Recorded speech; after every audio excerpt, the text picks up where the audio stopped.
Hi guys, Veldrin here again, and today I'm bringing you the round 6 game from the Copenhagen Regionals. And this is a game, whoever wins here will be 5-1 and qualify for the cut the next day. And the loser is up to MOV, because there will be one or maybe two spots taken by the best 4 and 2 players. As this is recorded in it afterwards, I know exactly how many went through, and we ended up with 1 6-0 and 6 5-1s, no, 5 5-1s and 2 4-2. So the 2 best players with 4-2 record made it just into the top 8 cut here. So on the left we have Lasse Kilrich, who is flying Dengar in his punishing 1. He's got Mindlink, K4 security droid, plasma torpedoes, guidance chips, unhinged astromech and extra munitions. And he's got Asash Ventress with also Mindlink, of course, and Lazrasi crew, gyroscopic targeting thingy. So if you go 3 or faster, you can swivel your secondary arc at the end of the round. And then you have the Shadowcaster. So if you hit, you will add a tractor beam to the ship you attacked. No, there was no barrel wall there for Dengar. And on the right you have Sverre Bakkeli, who is Norwegian. Lasse on the left is Danish. He traveled from Norway here to play, and he is flying Colonel Vessery in the TIE-X7 and has the Duke EPT. He's got Countess Ryad with also the TIE-X7, Push the Limit and Twin Ion Engine Mark II. And he's got Omega Leader with Duke and Com Relay, which is the standard loadout for Omega Leader. And then he's also added a stealth device, which fits just perfectly in a 100-point list here. And we're into the second round of the game. As you can see here, Sverre is doing a opening in the upper right corner, which will probably end up having all of his ships just going towards the enemy corner there in the diagonal formation. And Lasse is moving his 2 large base ships up from the opposite corner here. The asteroids have been placed in like a long, I don't know, box formation at the center of the board, making it slightly difficult to go from top to bottom or the other way around. The TIE defenders can easily bank through these gaps, and the large ships could also go easily through them if they go diagonal. If you're going to go straight in and then turn, it might prove a bit difficult there. So I guess Sverre's strategy here is to have the large base ships needing to go through that maze of rocks to get to his ships. And if he gets lucky, you know, maybe they lose an action for going over a rock, and if he's really lucky, one of them lands on a rock there. Normally when players are this good and they are like 4-1 after 5 games, you're pretty good. You don't land on rocks very often. Still happens though, especially with the large base ships, because their banks especially are slightly harder to judge, but you get familiar with it after some time. New turn here, and we have straight moves now, as Sverre has consolidated his formation up there along the border of the asteroids. And we can see that Lasse is not taking the bait, not wanting to go into the asteroid formation. And let's see if 3 straight takes him past Dengar. No, it does not, which means he will bump just behind him, and I don't think that's much of a nuisance right now, so there is no shots being taken this turn. It's all about setting up that nice turn. This means if you have a hard 1 there, there is actually a good move to turn in, and Dengar can go on the outside, or you can just bank around with both ships. It doesn't really matter. It only matters when you get close enough for the shots. We had a move in the barrel by Vessery, and we have a straight move by Omega Leader. So Sverre is keeping his formation tight at the top here. Then we have a bank by Dengar, yes, a 3 bank.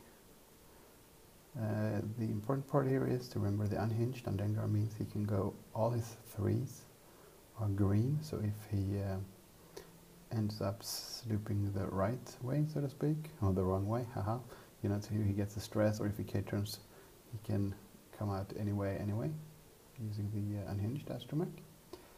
And they both have mind link, so if one of them takes the focus action, it leaves the other ship free to take another action.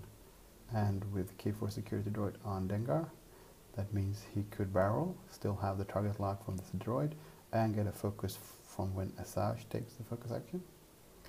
Asajj, on the other hand, is not as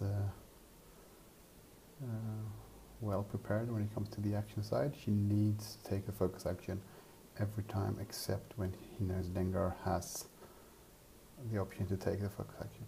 Lazrazi is good because you deal out stress, and then you can use the enemy's stress for a free evade every time you're getting shot at if the attacker has stress. And in this matchup, that's good because counters Ryad, probably uses push the limit a few turns to set up target locks for herself as well as Colonel Vessery, in addition to her free evade and her focus action. And if another ship is getting close or getting stressed, you can use the last massacre against that one as well, which means it could be 2 free evades every turn for Asajj. So we'll see how Sver plays it, if he might try to approach not using push the limit on Riyadh just to make sure Asajj does not get that free evade, because the Shadowcasters, well, their biggest weakness is kind of like the Fire Sprays. They have 10 hit points, 2 green dice, and they can go down pretty fast unless you have some trick up your sleeve, like the Lazrazi crew coupled with the Asajj ability. So yeah, just like I mentioned there, in the top 8 game I played a guy called Klaus from Denmark, and in one of the shooting rounds I was range 1 with one of my defenders into his Asajj, and with the Lazrazi crew and his double actions, he just, because of mind link, he had focus evade, he could just negate all 4 of my damage roll. So they can be tanky if you have, you know, the right situation, but you need to create that situation. It's not going to happen on its own. So Dengar is taking the lead here in Les's squad. I mean, if you can get Dengar in to actually do some damage with his plasma torps, you know, stripping the shields of one of the defenders, and then with a follow-up shot from Dengar's ability, he could do some serious damage. However, he's going to take some damage in return. And this Dengar has no countermeasures like you have in the Dengaroo version of the 2-ship Jumpmaster build, which means Omega Leader's target lock is really going to render Dengar less powerful when shooting at Omega Leader. And Omega Leader has the nuisance that you need to have more than one ship battling it to be able to actually take it out. Well, if you really think you should do it. So he needs both Asajj and Dengar versus Omega Leader, because even with Dengar's double tap, when there is no modifications and Omega Leader can shoot back and probably at least push 1 damage through every turn, it takes time, but eventually he'll wear Dengar down. So I think Lasse needs to make Omega Leader the first target here, when you only have 2 ships of your own. If you have a 3-ship list or more, you might be able to take one of the defenders first, but still Omega Leader is the easiest target if one of your ships can modify your attack dice. And by shooting at Omega Leader, you also make sure that Omega Leader spends his evade token, hopefully, so taking Duke out of the equation. If Dengar can get him to spend the evade, that is. So I guess, I think if I was flying Lasse's list, I would be going for Omega Leader first. And this is, of course, something Sver knows. He knows that Omega Leader is probably going to be the primary target for this list. If I flew my own list, which I did, of course I did. If I flew like 3 defenders, or if I flew like Fenrau old Terrak and Manaru, something like that, you might try to go for one of the defenders first, in case you get the opportunity, because you have enough ships shooting to actually go through the focus and have the last ship shooting do some damage. So, and then you potentially still have at least 2 ships left to battle a Mega Leader. And I mean, if you can see, Sverres is coming in almost line abreast, while Lassie is coming in a single file, which is normally not good. But this is pretty okay. Well, I guess he takes away 1 ship that could be shooting at Dengar by bumping it. You also lose Dengar's free action, which means, or his normal action, which means he's forcing Asajj to take the focus action. And then he could probably concentrate fire on a Mega Leader here, depending on Asajj's move. I mean, she probably can't do a straight, she will clip the rock. She needs, well, if it's fast enough, it will fit. And she has her secondary arc, or whatever, auxiliary arc to the left, which means it will not trigger this turn, which means last Razzie crew won't be as good. And she's so far back, so we'll see. So this is Dengar with the focus from the Asajj she got before. 4 dice into, I guess, a Mega Leader, who rolls 1 evade, 2 evades. No, it was actually into the Riyadh, and takes 1 shield off of Riyadh. Well, that's okay, but I don't think Riyadh is going to shoot back into Dengar here. If there is a range to Asajj, everyone will shoot Asajj, but there might not be. So it'll be interesting. If Asajj is out of range, I would probably take all the shots into Dengar I can. And looks like Omega Leader is out of arc, so Dengar can't do damage back here. And that was 2 shields, I think, from Dengar. So so far the damage has been worse to less. And there might be range 3 to Vessery. Vessery and Asajj, they are the same particle. So I don't think there was. So now that's Riyadh at range 1 into the 4 green. Oh, sorry, I meant yeah, shooting back into whoever it was. Riyadh, I guess. That attack roll wasn't the best, but Riyadh is spending. Okay, he shot back into a Mega Leader. Okay, so that means Riyadh is safe now. So normally, if you're Dengar there, you don't shoot at the Mega Leader, because Riyadh can't spend her token offensively if she knows she's going to be facing the revenge shot. But shooting back at a Mega Leader means Riyadh can safely attack. You want to shoot the same ship twice with Dengar. Because otherwise, you might, if you did not shoot a Mega Leader, he might not have a shot with Riyadh as well. So this is now Sverre in the lead here. He did a lot of damage to Dengar there. And Dengar can't take that kind of punishment when he is not concentrating his fire. So we have a K-turn from Riyadh. Looks like a 4K, which is 4 straight to clear the stress, but she can make it a K-turn. And that also means she could be in a position to block Ventress here, unless she goes to the right there, and I think there's going to be a rock there anyway. So this might fit. It will be close.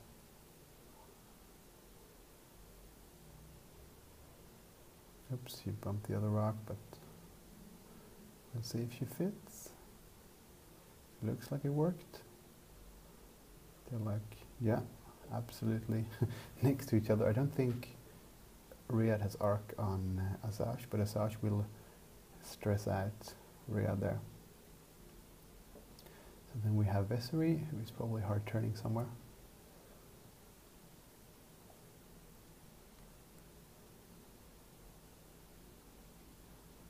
Yep, she's hard. He is hard turning to the side where Asajj's target lock is not pointing.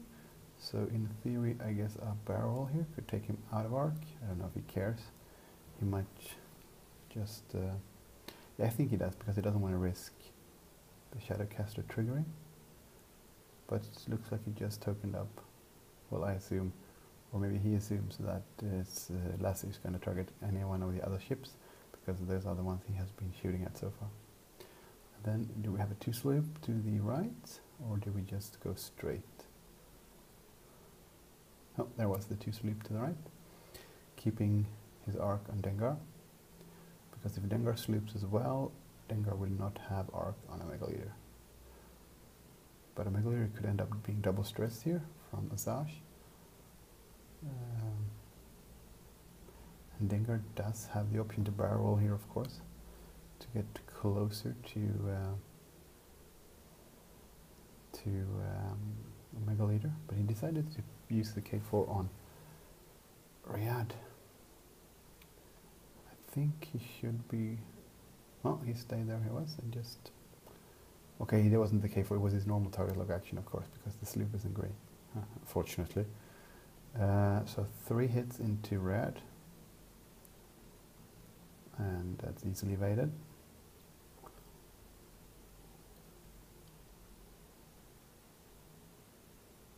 Oh, I guess he was shooting at the Megaleader, so yeah, okay. So the stealth device is gone on the Megaleader, 1 shield taken off.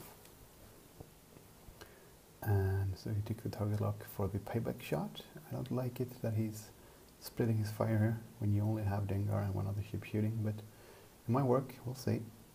So no damage from a Megaleader into, because he doesn't have the evade, so there is no Duke. Then we have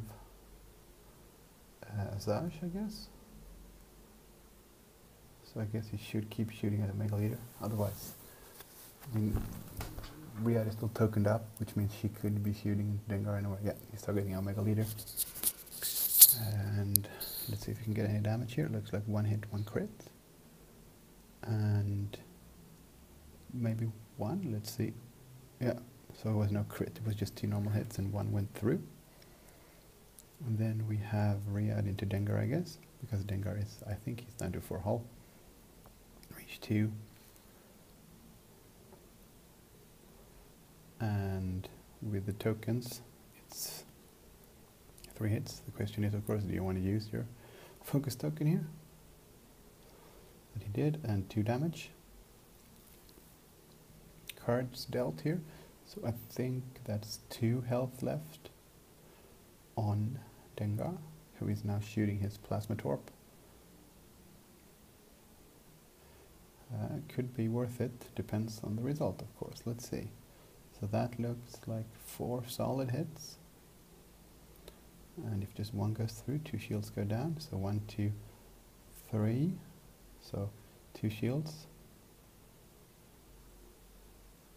Yeah, 2 shields, it's a plasma torpedo. So does that leave her shieldless now, the Countess? I think so. I think she lost 1 shield the previous round, but Dengar did die. Okay, so this is now Sverre's game to lose. So she is shieldless, the Countess, and Omega Leader has 2 hit points left, but Vessery is untouched. And I would say Vessery, supported by 1 ship providing the target lock, is going to do this on his, well, you know, he just needs to be the one shooting, and the other's just going to stay alive to provide the target lock here. And of course, with a 3 hit point Countess, he will be in the fight for at least 2-3 rounds. And they will also be in the way, blocking.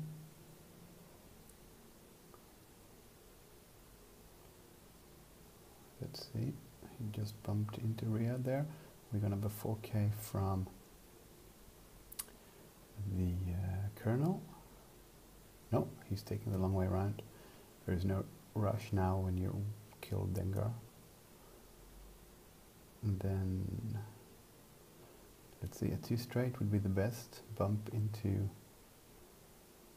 Asajj, who now has her auxiliary arc pointing backwards. And because then you will clear stress and not take fire, and that appears to be what he did, yes. Good call by Sverre.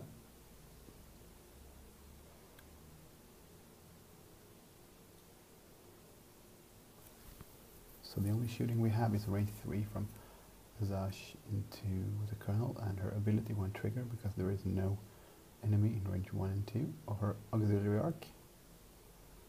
Whatever it's called, the swivelly arc. So that's a pretty good roll.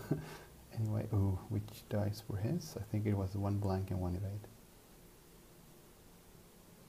And so the Colonel was safe anyway. He had an evade token as well, so it didn't matter. So if you're less, what do you do? 3 bank to the left. Hope to have exchanging fire with just 1 ship every turn for as long as possible. And if you swear it, you just regroup and bring back all 3 ships in 1 big... No, he's not. He's K-turning. He's deciding to go stay on her 6 here, not giving up any room to breathe, and making sure not to push the limit here because he doesn't want to end up double stressed with Riyadh, I think.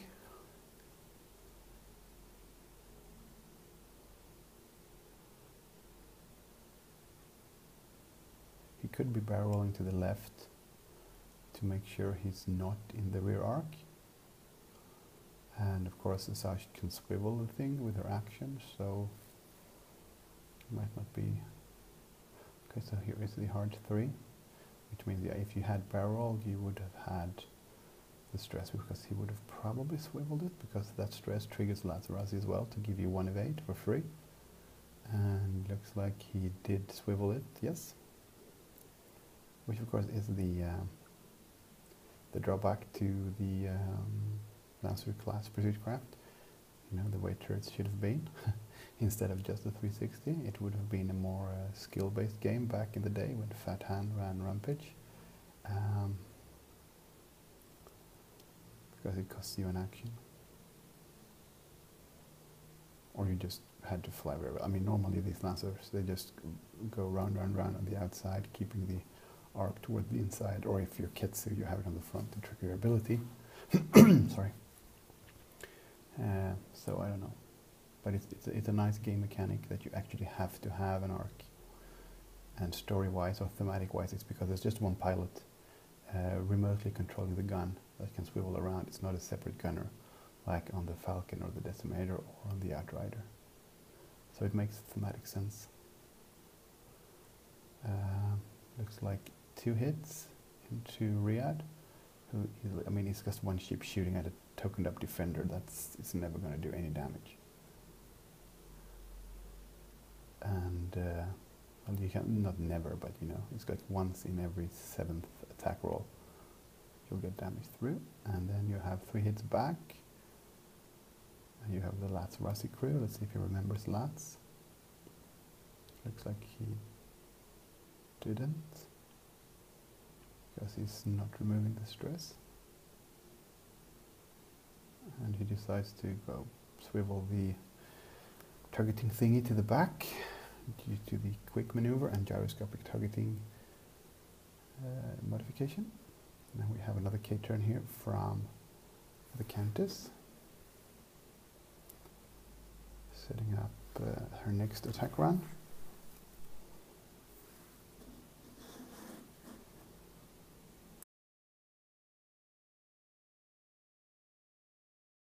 Okay, and this is Ventress here, who is banking away towards the edge of the board.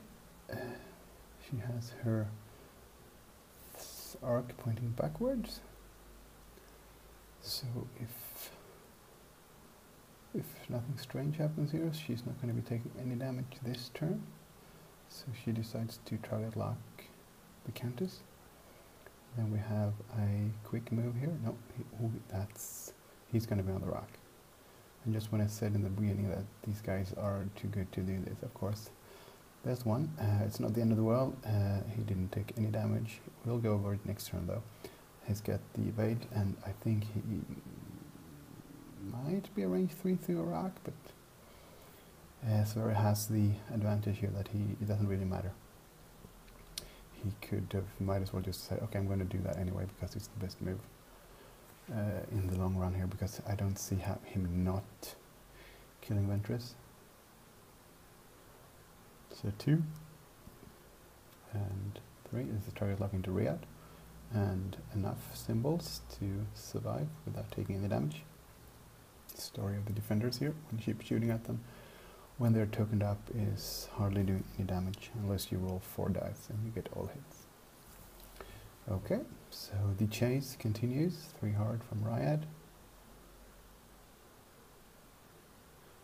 And I think she can take the target lock now this turn, because I don't think that she will be in range for Ventress's ability. And providing the, yep, he does provide the target lock for Colonel Vessery. And here's a 3 bank from Zash.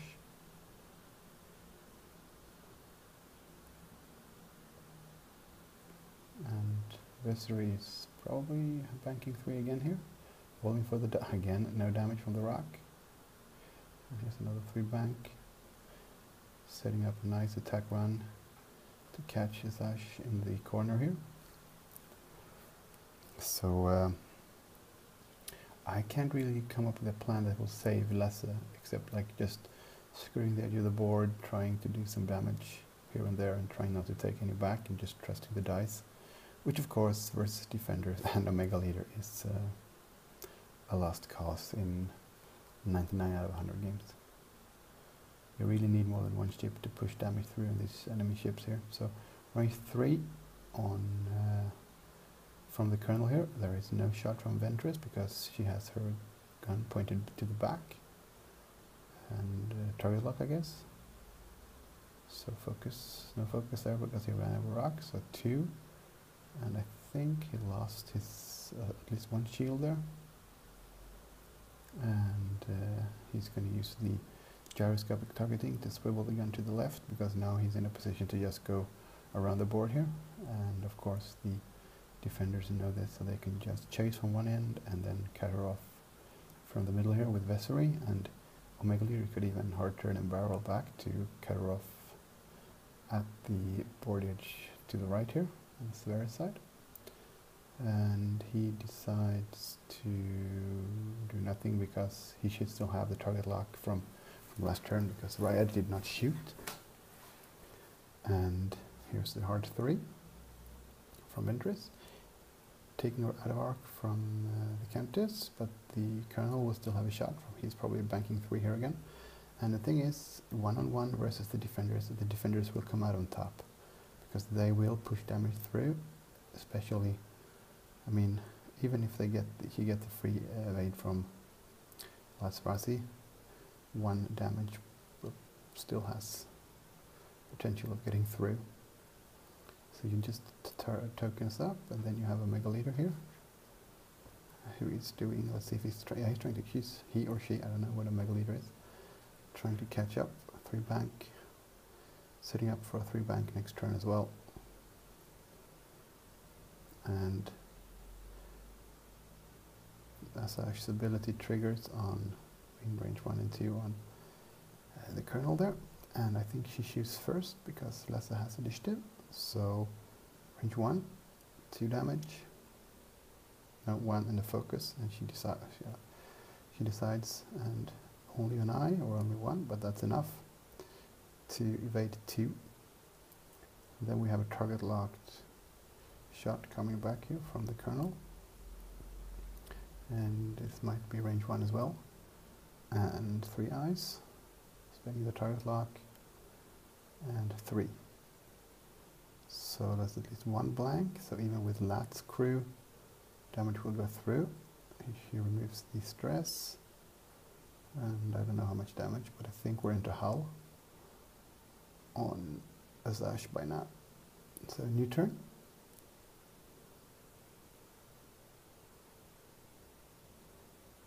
And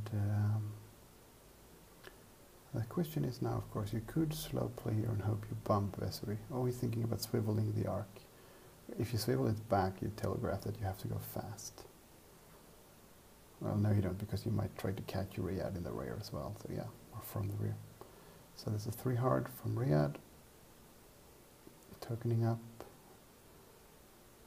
and still has the target lock from way back because she hasn't been shooting. And there is indeed a quick move, a 5 straight. And I am suspecting that there might be a K-turn from Vessery here, because that way you might be able to barrel either way, no matter if you did a quick or a slow move with the Shadowcaster. We'll see. Yeah, indeed, it is a K-turn. So he will expose himself because he won't have the focus. But I don't think he cares because he still has all 3 of his ships here, and I don't think the Colonel has lost more than 1 shield maximum. And he will get the target lock from Riot's target lock. And as Omega Leader is also joining the fight here now, this will be a hard round for Ventress. So 3 bank, I assume. Nope. He's actually playing it safe with Omega Leader here. Wants to avoid, just to make sure you have the target lock and the focus when you go for attack. Stress on the Colonel, and Ventress into the Colonel, and 3 blanks, and an eye. So the dice decided not to try to help Les at all, and then the Colonel back 2 hits, an eye and a blank, which are rerolled from the target lock provided by the Countess, and that's 4 hits, I believe.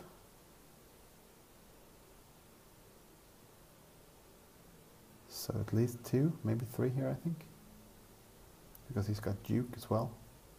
So I think all 4 are going in here, and one of them, or maybe 2 are crits. Okay, looked like a major explosion into something else, really nasty. So that's the end of the game, as it appears to have been a direct hit. So that was a quick game. Good movement, good maneuvering, and this kind of shows that you can't split your fire when shooting at defenders. You need to concentrate with Dengar on 1 if you want to push damage through. So Sarah is going on to the cut here for the next day, and Lasse will have to trust his MOV, and I have no idea how good or bad it is. So thank you for watching, and I hope I have you back here soon for the games from the cut that are coming up as well. And okay, so have a good one.